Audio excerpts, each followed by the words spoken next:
आइए दोस्तों, हम अपनी नई कहानी की ओर चलते हैं। कहानी का नाम है दिखावे का फल। मैनेजमेंट की शिक्षा प्राप्त एक युवा नौजवान की बहुत अच्छी नौकरी लग जाती है।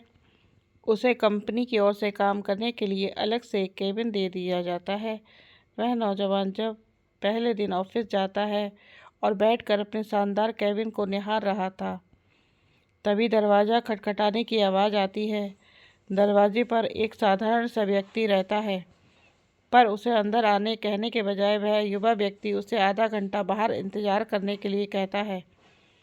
आधा घंटा बीतने के पश्चात वह आदमी पुनः ऑफिस के अंदर जाने की अनुमति मांगता है।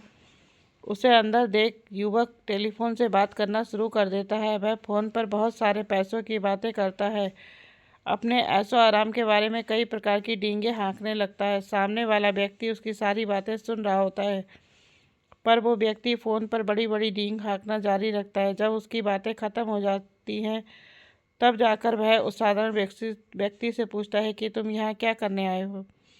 वह आदमी उस युवा व्यक्ति को विनम्र भाव से कहता है, साहब मैं यहाँ टेलीफोन रिपेयर करने के लिए आया हूँ। मुझे खबर मिली है कि आप जिस टेलीफोन से बात कर रहे थे वो हफ्ते भर से बंद पड़ा है, इसलिए मैं इस टेलीफोन को रिपेयर करने के लिए आया हूँ। इतना सुनते ही युवा व्यक्ति शर्म से लाल हो जाता है और चुपचाप कमरे से बाहर चला जाता है। उसे उसके दिखावे का फल मिल चुका होता है। कहानी का सार यह है कि जब हम सफल होते हैं तब हम अपने आप पर बहुत गर्व होता है, और यह स्वाभाविक भी है।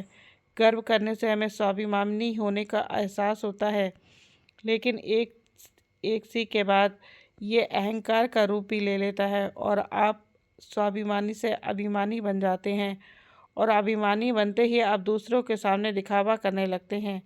अतः हमें ध्यान रखना चाहिए कि हम चाहे कितने भी सफल क्यों ना हो जाएं, व्यर्थ के अंधकार, अहंकार और झूठे दिखावे में ना पड़ें, अन्यथा उस युवक की तरह हमें भी कभी न कभी शर्मिंदा होना पड़ेगा। धन्यवाद दोस्तों, आपका मेरी कहानी पढ़ने, सुनने और हमें सुनते रहने के लिए आपका बहुत बहुत धन्यवाद, आभार। हम आशा करते हैं हमारी कहानी आपको बहुत पसंद आती है, और उसके लिए हमारे चैनल को सब्सक्राइब कीजिए, लाइक कीजिए और शेयर कीजिए, कमेंट्स कीजिए। थैंक यू आपका।